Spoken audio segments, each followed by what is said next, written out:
Bill Landis.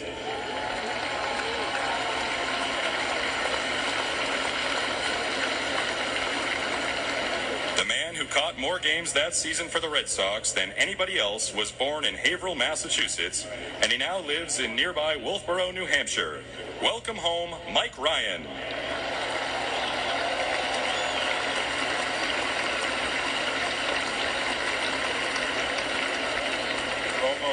Another catcher in that era had already hit a home run as an 18-year-old 2 years before.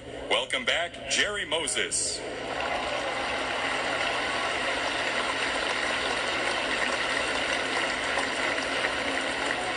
Another youngster on that team would not only be known for his contributions on the field, he would be known for his unfailing devotion to the Jimmy Fund. In that rookie season, he spent a half hour one day chatting with a 12-year-old kid who was bounding with optimism. But the child's cancer was terminal. They had not yet invented a cure. The ballplayer was crushed. He had a successful season and career, then spent more than 25 years as chairman of the Jimmy Fund. Welcome back, a legendary community hero, Mike Andrews.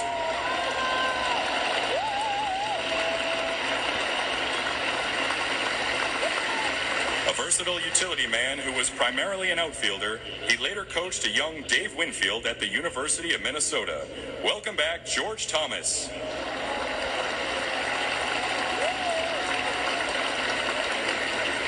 The Red Sox had surprised everyone with a 10-game winning streak in June, and they were still in the thick of the battle in the dog days of August. Suddenly, on August 18th, those dreams seemed crushed when homegrown hero Tony C fell to the ground after a tragic fastball to the face. With resilience that would later be a franchise and civic calling card, Boston pressed on, aided by the acquisition of a power-hitting outfielder. Still an icon today, welcome back right fielder Ken the Hawk Harrelson.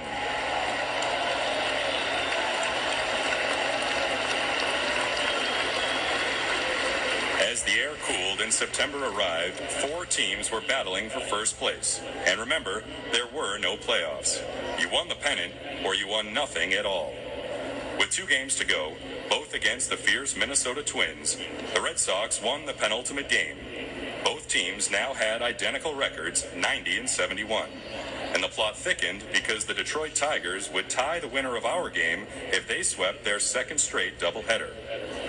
On that memorable October 1st here at Fenway Park, the Twins, behind 20-game winner Dean Chance, led that final game 2-0 through 5.5 innings. And generations have grown up remembering and recalling what happened next in the fateful bottom of the 6th. The Red Sox sterling starting pitcher, with a bat in his hand, laid down a perfect bunt single, igniting a rally of 4 straight hits, and the Red Sox would take the lead and clutch it right through that pop-up to short that everyone can still see, and with the words of Ned Martin that everyone can still hear. There's pandemonium on the field. Welcome the shortstop who caught that unforgettable last out, just one play in a long, outstanding career, Red Sox Hall of Famer Rico Petrocelli.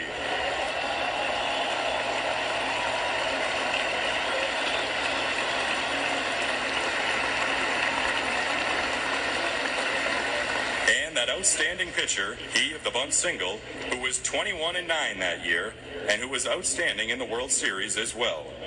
He was the Cy Young Award winner of the Impossible Dreams season. Won't you please welcome Gentleman Jim, Red Sox Hall of Famer Dr. Jim Lonborg.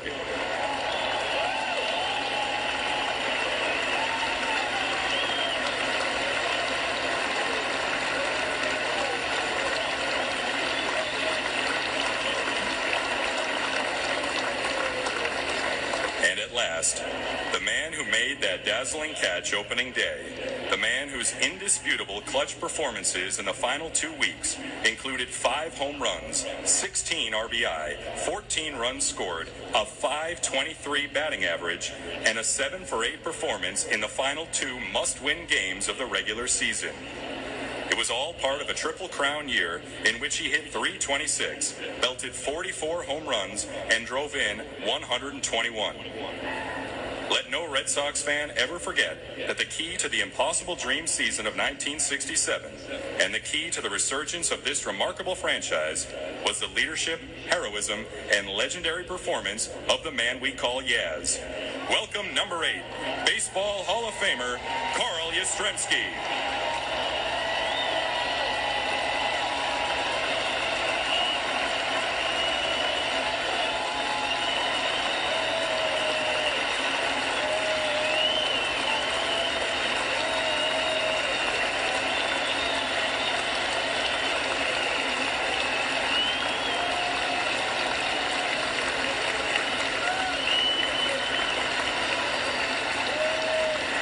Ladies and gentlemen, this was the team that created the Boston Red Sox we know today. This was the team that gave a full share of its winnings to the Jimmy Fund. This was the team that first taught us that impossible dreams do come true. May each member of this magical team carry in their hearts the gratitude of Red Sox Nation. The joy we are blessed to express on a daily basis has its origins in the summer of 1967, the summer of love. We wish each of you a happy, healthy, golden anniversary.